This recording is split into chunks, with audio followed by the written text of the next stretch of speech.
John here from Great Lakes Country, and I do a lot of barbecue videos, particularly during the warm months up here in Michigan. And today, we've got another one. We're gonna be doing the most amazing, mostly Texas-style brisket. And if you've seen many of my barbecue videos, you know that I usually use a very small Oklahoma Joe offset smoker. It's actually a combo smoker. One half is a propane grill, the other half is a little teeny tiny offset. And I originally bought this because I wanted to try to save space. Instead of having a grill and a smoker, let me get an all-in-one sort of thing. Well, of course, that didn't pan out the way I thought because I've managed to accumulate all manner of other smokers and grills in the time since. Nevertheless, I still come back to the Oklahoma Joe Canyon offset smoker time and again because it does a really good job if you know what you're doing.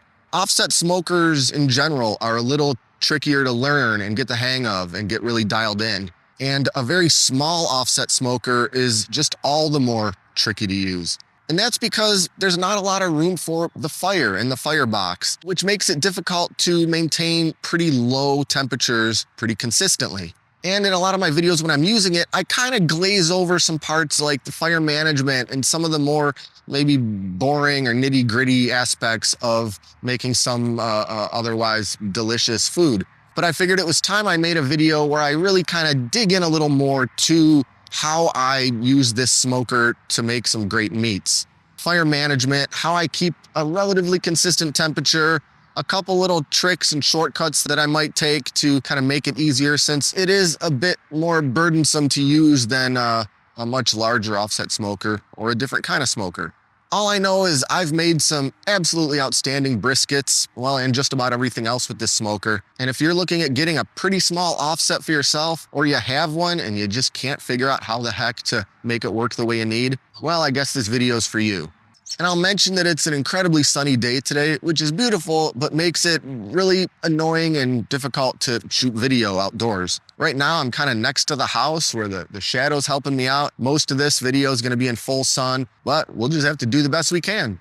Anyway, we're going to be doing a full brisket cook in this video, and along the way, I'll touch on all the little aspects and things of what I do to make this little Oklahoma Joe work for me. So let's get into it and take a look at the big old brisket we're gonna be starting with today. So this right here is a pretty monstrous 21-pound brisket. And of course, the first thing we have to do is trim it. And I'm going to be trimming off quite a bit of this thing, both because that's kind of how it works with a full packer brisket anyway, but also because I want to make sure that it has plenty of room inside of that offset smoker.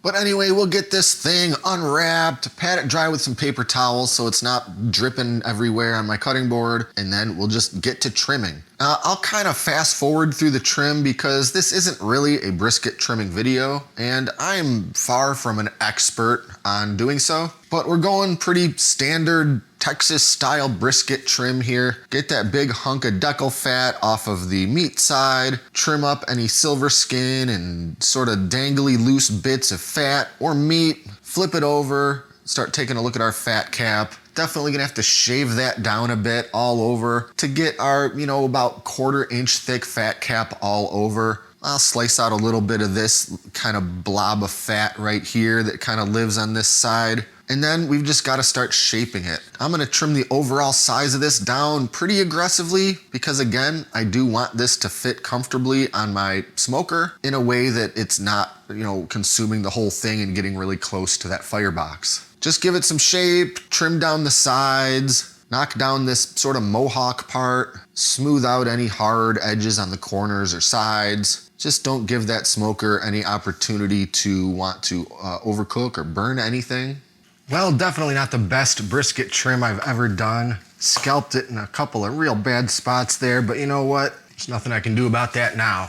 Anyway, next thing we gotta do is get it seasoned up. And what I'm using today is a pretty standard salt, pepper, garlic. I know it's not the true Texas way using just salt and pepper, but you know what? Last time I checked a map, I'm not actually in Texas. But anyway, we're just gonna start seasoning this pretty heavily all over. Not gonna bother with a binder because this meat is still plenty damp and tacky enough to hold lots and lots of seasoning.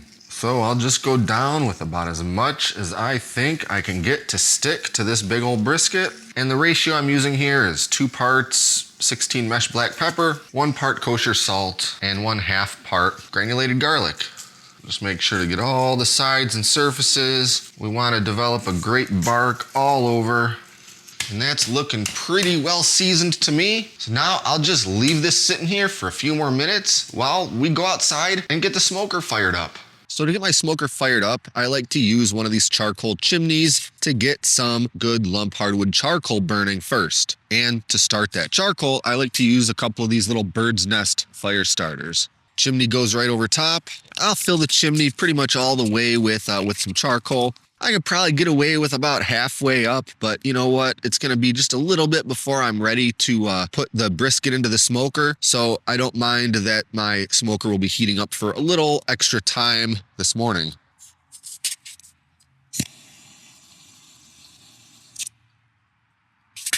Now I'll just leave this alone for about 20 minutes or so until all or most of these coals are good and red hot.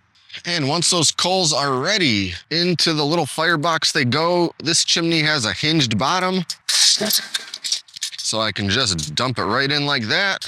And I like to have my coals mostly arranged towards the front of the firebox. It's just the way I like to do it, because while my fire's burning up front, I can use a little bit of space in the back to kind of preheat my next splits of wood so they catch real easy when it's time to load them up. Speaking of which, I'll put a couple back there right now. And just for good measure, we'll get one right there on the coals as well. Now I'll close the lid and just let this smoker start coming up to temperature. Got my vent on the side wide open. I'll get my chimney vent wide open, and we'll just leave it alone and let it all heat up. Now, once this thing has gotten good and heated up, well past where I actually need it, that's when I'll start kind of fine tuning with my vents. First, I'll start with the chimney vent here. I'm going to close it about halfway, maybe 2/3 of the way. That's going to slow down the combustion of what I've got in the firebox. It's going to start easing up that temperature, and I really want to kind of keep messing with this top vent, possibly even the side vent, until I get more in my 250 to 275 range. And I'll mention, those thermometers that are built right into the door of these smokers, they're not necessarily very accurate. Well, I'm sure they're accurate, but they're accurate for where the heat is touching them, which is kind of at the top, or mostly the top of the smoker. Whereas our meat is going to be sitting on the grate, which is a good deal lower down. So the temperature can be quite a bit different between here and here on a smoker, or I should say in a smoker. Now, I do like to use a probe thermometer of some sort to keep an eye on my meat's internal temp during a smoke like this. But this particular type of wireless thermometer also has an ambient temperature sensor, basically on the part that doesn't get stuck into the meat. I've used a few different ones of these. This one I found to be pretty accurate. It's by a brand called Thermometer, not an endorsement or anything like that, but I'm a fan of the product. Anyway, once the meat goes in and I can bring this little probe thermometer into the mix, it'll give me a bit of a more accurate idea of what my temperature is inside of that smoker, where the meat is. And that'll just let us dial in the temperature that much further. All right, let's get this brisket on this thing. So I'm gonna place this big old brisket basically as far from the firebox as I can get it. Fat cap facing up as always. And I'm just gonna make sure it's all laying nice and flat. Now, this is a pretty tight squeeze in here because it's a big piece of meat and it's not a great big smoker. I would not do 2 briskets in here, even though I could technically fit them. Just getting too close to the firebox. And it's perfectly okay that this piece of meat comes almost all the way to the edges. As long as it's not really touching, as long as the door's not gonna touch it when I close it, it's gonna be fine. And that's partly why I had to do a pretty aggressive trim on it. I could have left probably another 1.5 inches on this end, but then I wouldn't have enough room. So that's okay. It's still huge. It's still gonna be amazing. So now I just gotta close the lid and let this thing start cooking. And I nearly forgot to put my temperature probe in there. So I pretty much wanna go in about the thickest part of this brisket, somewhere around here. Real quick, let's go through the 4 tips that are critical for barbecue brisket success. And here they are.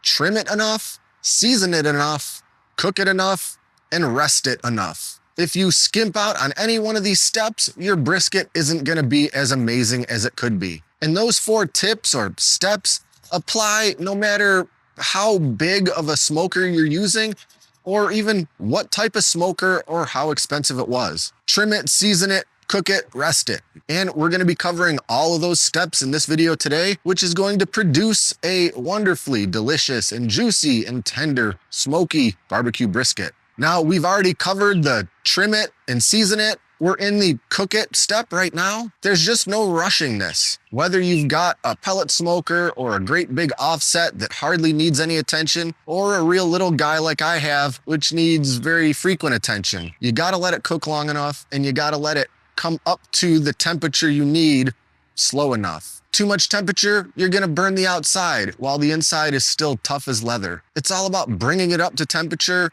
really, really slowly. It's gonna render all that fat into pure deliciousness, tender, juicy, tasty, barky. If there was a shortcut to brisket perfection, well, everybody'd be doing it. Anyway, back to it.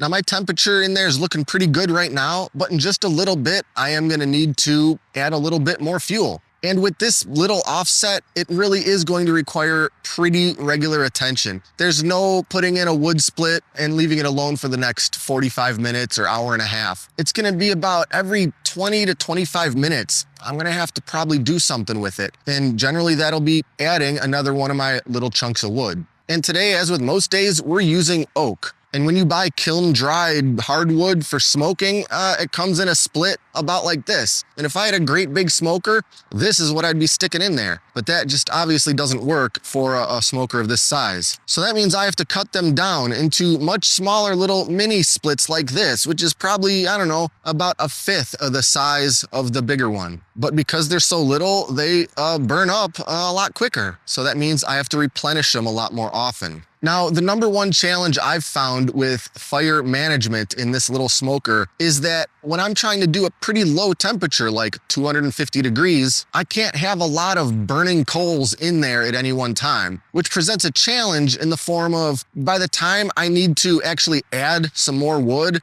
that coal bed has gotten so small that it can be tricky to even get it to light the next piece of wood. So there's a real fine balance between keeping that temp low enough while still making sure you've got enough hot coals to light your next piece of wood. And there's a couple of tricks to make that work a little better, which I'm sure I'll be showing you through the course of this video. The first big thing is to make sure that you dial in the vents, especially that chimney vent. If you can get your wood combusting a lot slower, brings the temperature down and also leaves you enough of a coal bed left to light the next piece of wood when it's time. Anyway, let's jump ahead a few minutes to when we need to add some more wood. Now, once I start noticing my temperature start to drop below about 240, I know that I've got to add a little bit of fuel. And right now, I've still got a decent little coal bed here, so it's going to be super easy to get one of these preheated little chunks lit right up. I'm not worried about that at all. It really becomes a little more difficult in the coming cycles when I don't have any of my original charcoal bed left. But anyway, since I used one of my preheated splits, I'm gonna go ahead and replenish that by sticking another one in there. And this thing's already lit. It's what I wanna see. The smoke coming off of it's gonna be a lot cleaner because I preheated it. I highly recommend doing that. I know some people just like to set them on top of their firebox here to kind of preheat, which I don't think works as good. Plus I have to move them every time I want to open the lid. Anyway, I'll keep monitoring the temperature. And you know what? Because nothing can ever just be easy, that little Thermometer probe thermometer already stopped working. I've had that thing about 2 months. I really liked it and it seems to be totally dead. So I went back to my old reliable ThermoPro wired probe thermometer system, which has never failed me in all the years I've been using it. I got one probe for the meat, one probe for the ambient. Looks like we're back up to about 236, right about where the meat is inside of that smoker. That's perfect, so we'll just let it keep rocking away. Replenish as needed. We'll check back in periodically throughout this long cook. Now with an offset smoker this small, one of the inevitable aspects about fire management is that you're gonna get a lot of dips and spikes. Because there's such a small amount of fire or coals in that firebox that you kind of need to wait to add a new split until that temperature is dipped a bit so that when you add a new chunk of wood, that spike doesn't take you too high. And a lot of dips and spikes like that aren't considered ideal for smoking, but in my experience using this thing, it doesn't really negatively affect the finished product at all, as long as those spikes don't spike too high. So I'm trying to smoke this brisket at between 250 and 275. So if I wait until that temperature dips to like 240 to add a new split, once that new wood really gets going, it might spike me up to almost 300. And that's perfectly okay, as long as it doesn't really go much above that. And as long as I average out over the duration of the cook in that 250 to 275 range, it's gonna be a successful cook and our food's gonna come out great. Now, once in a while, I wait a little too long to put the next chunk of wood on there. And those existing, almost depleted coals are just a little too dead to really get that new piece of wood flared up. There's still some life in those coals, but just barely. So a little trick that I do to get that next piece of wood going, if I need to, is to use this electric bellows, which is really just a little battery-powered blower. I'll pop the firebox lid open just a little bit, turn this thing on pretty low, just enough to introduce some new air into those almost dead coals, gets them heated up a little more, gets them to flare up just a touch, gets that new piece of wood lit up very nicely. Now, you do want to use something like this kind of with caution. If you crank it to full blast and just point it at the whole thing, you're going to blast ashes all over the place, and those could risk getting into the cook chamber and getting all over your brisket. So I keep it on low speed. I kind of got my angle figured out to where it's not going to blow any ashes towards the food. And I might end up having to employ this thing about, half a dozen times throughout the many times that I'm adding new wood to this firebox throughout this multi-hour cook. It seems like I'm cheating when I use this thing because I should be able to manage my fire properly without needing it. But I gotta tell you, once I got this thing and figured out that I could use it in a pinch, it reduced my stress a lot using this small offset. Because if I let my coals die, well, I'm not completely screwed. I don't have to completely start over with brand new charcoal and all of that. I can kind of bring it back to life, pick up right where I left off. So after about 2.5 hours, I took a super quick little peek at my brisket. It's coming along nicely. Internal temperatures right around 128 degrees. So we just need to stay the course, keep feeding the fire as needed, try to maintain those temperatures. I've been adding a new chunk of wood probably about every, I'd say 25 minutes, something like that. Can't really wander too far. Anywhere I go around the house or property, I've got my little screen with me to see what the ambient and internal temperatures are inside of that smoker. And yeah, we're just gonna keep it going another couple hours or so until the internal temperature of that brisket hits somewhere between 165 and 170, at which time we're gonna move on to the next step, which is to wrap it, sort of. So let's jump ahead a little while more when it's time to do that. Okay, we've been cooking away for about 4 hours and the internal temperature of my brisket has reached 167 degrees. The bark's set very nicely, well, except for these couple of low spots where I scalped that fat, which I'm not really thrilled about, but there's not much I can do about that now. Anyway, the internal temp is where I want it to take this brisket out of here and move on to the next step, which is to wrap it up in some foil, or more specifically, the old aluminum foil half wrap, AKA the foil boat.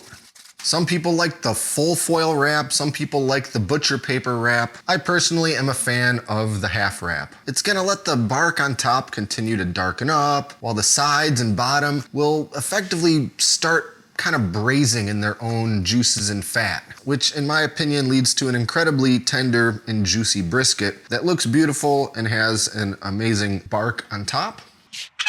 Anyway, now back into the smoker it goes for another few hours, or until the internal temp hits somewhere in the neighborhood of 203, but also when the fat's super jiggly, when it's probing incredibly tender, only then will it be finished and ready to rest. Now here's another little shortcut cheat that I sometimes do when I'm making a brisket on this very little offset smoker. Instead of putting it back in the smoker after doing the aluminum foil wrap, I'll put it in the oven in the house. At this point, that bark is developed. It's not really gonna take on much more smoke at this point. So all I'm really doing is using the smoker as an oven from this point on. So there's really no downside to taking this brisket and putting it in the regular oven for the remainder of the cook. If I had a great big offset that could go incredible length of time between needing to add more fuel, well, then the smoker's gonna be hot for hours anyway. I might as well use it. But with this tiny smoker, with how much attention and wood that it needs to continue operating at those temperatures for another many hours, well, I often find that it's just advantageous all around to use the oven from this point. As for this cook, it's a beautiful day out. I've got plenty of these wood chunks cut up, so I figure I'll just use the smoker for the rest of this one today, but there would be absolutely nothing wrong with putting it in the oven at this point. Save some time, save some energy. You know the oven's gonna maintain the exact temp that you want it for, well, forever. If you gotta get some other stuff done, if you just need to take a nap, well, maybe that works out better. Anyway, let's jump ahead another few hours to when this brisket has reached its final cooking temperature, and we can move on. And here we are, another 3 hours and 45 minutes later. Our brisket is finished cooking. I brought it up to an internal temperature of 205. It's probing, absolutely tender. But before I could even dream of cutting into it and having a slice, of course, we need a very, very long rest. And in fact, I'm not actually even serving this brisket until tomorrow. That's right, I'm gonna be resting this thing for like 18 hours, and I'm gonna show you exactly how I do that. First, we're gonna start with a few layers of some fresh aluminum foil, onto which I will set my finished brisket. It's just so jiggly. It's gonna be so delicious. But I would be remiss if I didn't pour over just a little bit of the juices and fat collecting in that foil boat. Then we can get it all wrapped up nice and tight. In fact, just for good measure, I'm putting one more layer over top to really just make sure it's all sealed in. Now, from here, there's a couple of options. If I was gonna be serving this later today, I would probably wrap it up in a blanket, stick it in a cooler, and just let it rest for a couple hours like that. But like I said, I'm gonna be serving this thing tomorrow. So that means I gotta keep it in some kind of a warming oven between now and then. Now, in addition to just needing to keep this brisket warm so I can serve it many, many hours from now, I am a really big proponent of the warming oven, even if that wasn't the case. Because out of all the briskets I've made, the ones that have a ridiculously long rest in the warming oven are the ones that come out the best. I'm sure there's some proper science behind why that is. All I know is it is. This thing would be great just wrapped up and rested for a couple of hours. But what seemingly really takes my briskets over the top is that very long heated rest. So I'm gonna show you what I use for that. But before I get to that part, I am just going to leave the brisket wrapped in this foil right here on the counter for about half an hour. Let that temperature just start to come down to around about the temperature that the warming oven will be that I'm about to put this into. This right here is my cheapo all-in-one electric oven air fryer combo thingy. A couple years ago, I realized I really want a warming oven or a holding oven, but I simply can't justify the cost of a legit commercial holding oven like they would have at a barbecue restaurant. But my regular kitchen oven cannot go as low in temperature as I needed it to. So I started looking around for a different option. And I actually ended up finding this thing on a super Amazon lightning deal, something or other. I think it was about 80 or 90 bucks, something like that. And the controls are pretty clunky, and I sort of hate this digital readout and the way that you have to manipulate the settings and so forth. But nevertheless, this machine has been pretty handy for, I guess, a number of things. Of course, giving my brisket a long heated rest, but also it works pretty great as an air fryer too. It's a pretty large air fryer. Comes with the various baskets and different racks and things that can go in there. And just today I remembered that it also has a built-in rotisserie, which I've definitely never used. But anyway, for like less than 100 bucks, this was a pretty good setup for doing a nice long brisket rest. Though it's not especially huge, which is another big reason I like to trim those briskets a little bit on the small side. Small smoker, small holding oven, it just works out. So simply enough, I'll just get this brisket shoved in there any which way I can. And I want to hold this brisket at like 155 degrees. That's a good temperature for holding. You don't want to go any lower than 150 for food safety reasons, but you don't really want to go a lot higher than that either because I'm not trying to cook this thing any further. I'm just trying to hold it. Now, from my own experimenting, I happen to know that whatever number I've got this oven set on, the actual temperature inside is gonna be a lot hotter. So I like to put a probe thermometer right in there so I can get a true reading on the temperature inside of this oven and then adjust the temperature setting accordingly. So to get 155 degrees temperature inside of there, I've gotta notch the setting on this down to like 140. One of these days, maybe I'll get a proper holding oven, but you know, I don't cook enough briskets to where I think I can really justify the expense or the space that it would take up. Anyway, we're gonna leave this brisket alone right here in this oven for the next many hours, and then tomorrow, when I'm getting pretty close to time to serve, we're gonna pick this video back up, pull that brisket out of there, slice it up, and devour. And after many, many hours of resting, our brisket is finally coming out of the oven and we're ready to slice into it and see how we did. I gotta say, it's looking awfully beautiful. It's smelling incredible. It's ridiculously tender and jiggly. So now there's nothing left to do but slice on in.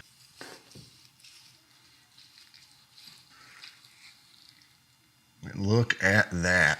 Nice smoke ring, super juicy. I've actually been timing the conclusion of this video to when I'm having a bunch of people arrive to help enjoy this with me, and they've started showing up. So no more lollygagging. I'm just gonna cut a slice of this lean off, give it a try so I can wrap this video up. Oh yeah, let's do this. All right, let's have ourselves a slice of, oh, look at that. I'm excited for this. Barky, juicy, tender, just the right amount of seasoning on there. As far as smoking a brisket on a really small offset, I don't think it gets much better than that as my final product. So I've done a lot of talking in this video, and I guess there's not really much more to say. If you've got a super small offset like mine, or you're thinking about getting one, you absolutely can make a top-notch brisket with it. Now, I gotta go so I can start serving this brisket up to the folks showing up at my house. In the meantime, be sure to like and subscribe and stay up to date with all our latest stuff, including future barbecue videos. Thanks for watching, and until next time, I'm John, and this is Great Lakes Country.